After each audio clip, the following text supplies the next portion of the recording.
Jadi sekali lagi, dari data-data yang saya bagikan ini, saya memprediksi untuk BBRI kuartal 3-nya itu masih cenderung akan lebih baik dari kuartal 2 2024, bahkan ada kemungkinan bisa melampaui penghasilan di kuartal 3 2023 kemarin. Menjelang rilis laporan keuangan kuartal 3 2024, harga saham BBRI masih terus mengalami koreksi. Apakah ini koreksi yang wajar ataukah ini merupakan pertanda bahwa kinerja BBRI di kuartal 3 2024 ini mengalami penurunan? Silakan Anda tuliskan informasi yang Anda ketahui berkaitan dengan BBRI di kolom komentar untuk melengkapi informasi bagi para holder BBRI atau yang sedang mengamati saham BBRI. Salam IHSG, investor harus selalu gembira. Sobat investor, kemarin BBCA sudah merilis laporan keuangannya dan terpantau sangat bagus. Dan untuk BBRI sendiri, infonya akan merilis laporan keuangan di kisaran hari Kamis tanggal 30 nanti. Nah, pada kesempatan ini saya akan coba memprediksi laba bersih BBRI di kuartal 3 2024. Dan tentunya saya mengacu dari data yang sudah dirilis BBRI, yaitu data laporan individual bulan Juli dan bulan Agustus.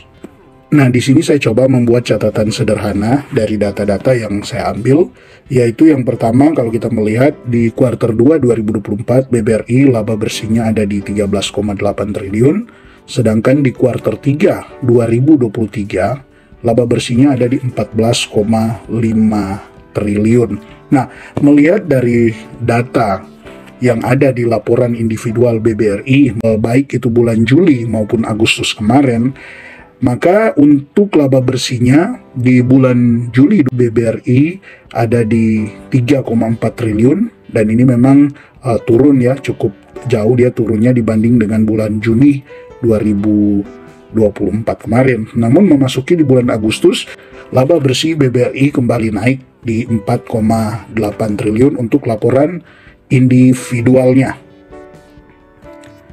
Jadi, jika ditotal untuk laba bersih BBRI di 2 bulan berjalan, Juli dan Agustus, sudah ada di 8,2 triliun.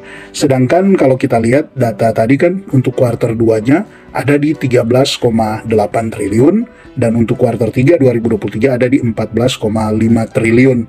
Jadi, untuk kinerja BBRI paling tidak bisa menyamai atau mungkin naik sedikit dari kuartal 2 dan kuartal 2 2024 dan kuartal 3 2023, maka di sini saya sudah menghitung, melihat dari laporan keuangan kuartal 2 untuk BBRI di tahun 2024, selisih antara laporan individual yang menjadi dasar pembahasan saat ini dengan selisih dengan laporan konsolidasiannya ada di kisaran 1,7 triliun, yaitu selisihnya.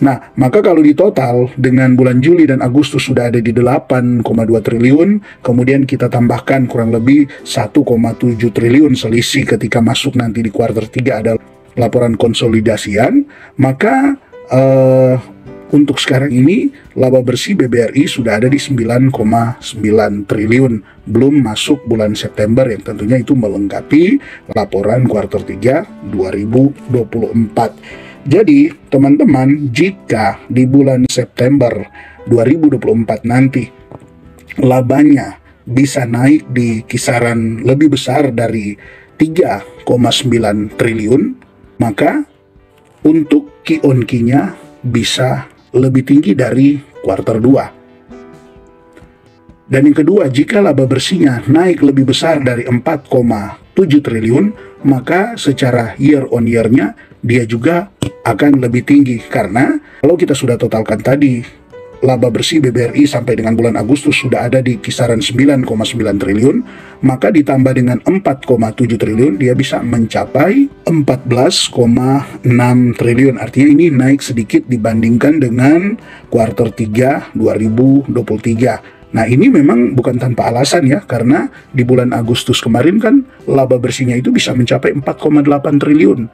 Jadi kalau dia setidaknya turunlah sedikit 4,7 triliun laba bersihnya 2024, maka laba bersih BBRI prediksi saya itu bisa lebih tinggi secara quarter year on year-nya. Begitu juga dengan secara quarter on quarter-nya. Artinya di perbandingan kuartal 2 dan kuartal 3, besar kemungkinan BBRI akan lebih tinggi. Artinya mengalami peningkatan di kuartal 3 ini jika dibandingkan dengan kuartal 2 2024. Maka dengan data ini saya memprediksi untuk laba bersih BBRI di kuartal 3 2024 dari yang hitungan pesimisnya sampai mencapai di optimisnya ada di kisaran 13,4 triliun sampai 14,7 triliun. Ya tentu memang ini dengan catatan juga ya, jika laba bersih di bulan September 2024 ini membaik atau setidaknya samalah dengan laba bersih di bulan Agustus kemarin. Yang kedua, kenapa saya memprediksi besar kemungkinan laba BBRI bisa tumbuh baik secara Q on Q maupun quarter year on year-nya, yaitu berkurangnya dana mahal yaitu deposito, di mana di bulan Juli kemarin masih ada di angka 506 triliun, tapi masuk di bulan Agustus dia tinggal 474 triliun. Artinya ini berkurang kisaran 6,5%. Nah ini kan juga yang menjadi tantangan bagi BBRI, di mana dana mahalnya tinggi yang mengakibatkan beban bunganya juga di bulan Juli kemarin itu cukup besar, sehingga laba bersih BBRI turun cukup dalam di bulan Juli 2024. Jadi ini juga yang menjadi dasar saya memprediksi bahwa di bulan September dengan berkurangnya dana mahal, kemungkinan besar maka laba bersih dari BBRI ini akan bisa meningkat lagi. Sentimen positif yang kedua juga kenapa BBRI kemungkinan laba bersihnya akan membaik di bulan September, melengkapi laporan keuangan kuartal 3 2024, yaitu dengan BI rate yang turun. Ya tentu dengan bunga yang turun ini juga akan mendongkrak laba bersih dari BBRI, karena untuk suku bunga deposito kan juga dikurangi ya. Jadi dikurangi yang membuat ya beban bunga dari BBRI jadi lebih berkurang.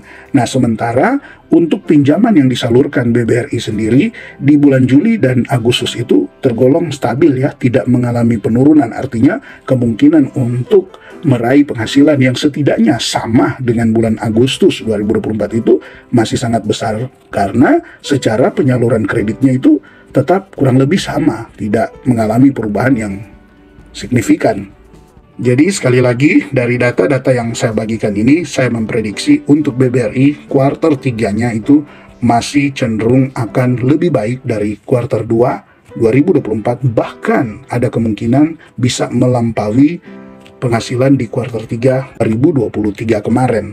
Jadi jika kita kembali melihat koreksi harga saham BBRI di ya kurang lebih sebulan terakhir ini, memang sebenarnya secara penurunan harga sahamnya tentu membuat banyak investor retail mengalami mungkin panik dengan penurunan ini. Tetapi jika Anda menghitung, memprediksi melalui data-data yang sudah ada, dengan ada kemungkinan BBRI mengalami peningkatan secara kinerjanya di kuartal 3 ini, nah tentu kan sebenarnya penurunan harga saham ini justru ini adalah momentum untuk Anda bisa masuk lagi. Setidaknya lah Anda tunggu sampai nanti laporan kuartal 3 keluar. Nah, jika Anda ingin menjual saham BBRI, kecuali ya saham BBRI masuk di kuartal 3 ini menurun drastis, ya masih bisa lah untuk Anda ambil keputusan mungkin menjual dulu saham BBRI. Tetapi dengan data yang ada sampai di bulan Agustus, kinerja BBRI masih cukup bagus, bahkan besar kemungkinan akan mengalami peningkatan baik secara quarter on quarternya maupun